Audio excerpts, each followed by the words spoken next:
ನಮಸ್ತೆ ಸ್ನೇಹಿತರೆ, ನನ್ನ ಯೂಟ್ಯೂಬ್ ಚಾನಲ್ಗೆ ಸ್ವಾಗತ. ಮಾಡಿದಷ್ಟು ನೀಡು ಭಿಕ್ಷೆ. ಈ ಶಬ್ದ ಕೇಳಿದ ತಕ್ಷಣ ನಮಗೆ ಮೊದಲು ನೆನಪಾಗುವುದು ನಾಯಕ ನಟಿ ತಿಪ್ಪೇರುದ್ರಸ್ವಾಮಿಯವರು.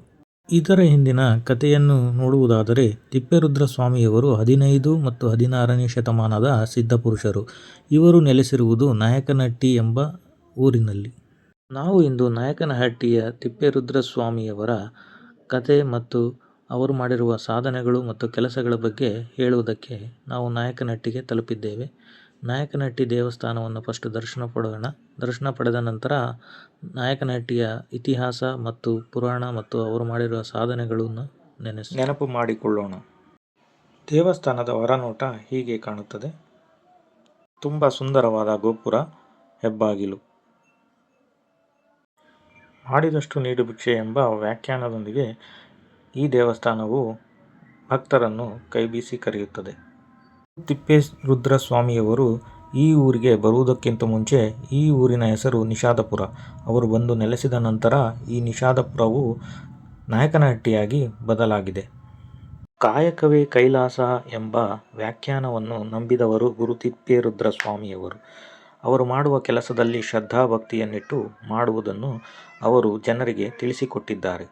ಅವರು ಪಡೆದ ತಪೋಶಕ್ತಿಯ ಸಿದ್ಧಿಯಿಂದ ಜನರನ್ನು ಒಳಿತಿನೆಡೆಗೆ ನಡೆಸುತ್ತಾ ಈ ಸಿದ್ಧಿಪುರುಷರಾದ ತಿಪ್ಪೇರುದ್ರಸ್ವಾಮಿಯವರು ಸಜೀವವಾಗಿ ಐಕ್ಯವಾಗಿರುವ ಮಂಟಪವನ್ನು ನೀವು ನೋಡುತ್ತಿದ್ದೀರಾ.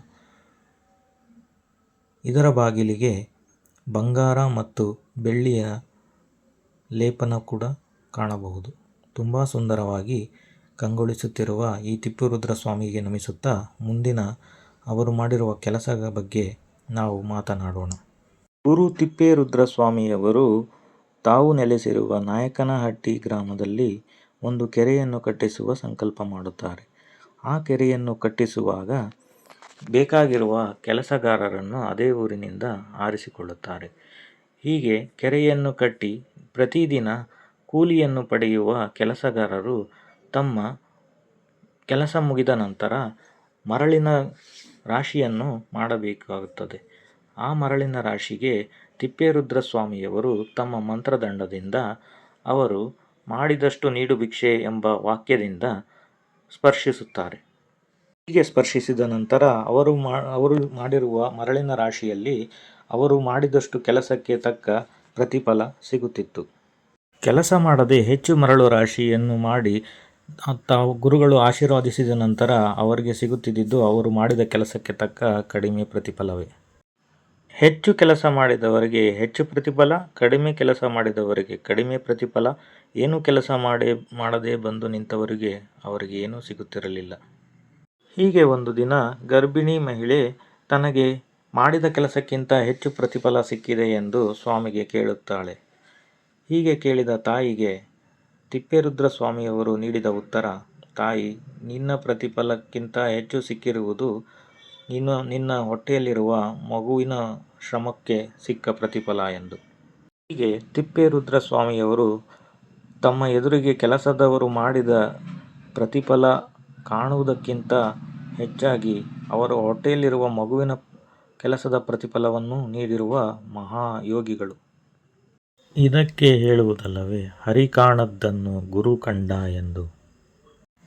ತಿಪ್ಪೇರುದ್ರಸ್ವಾಮಿಯವರು ತುಂಬ ಕರುಣಾಮಯಿಗಳು.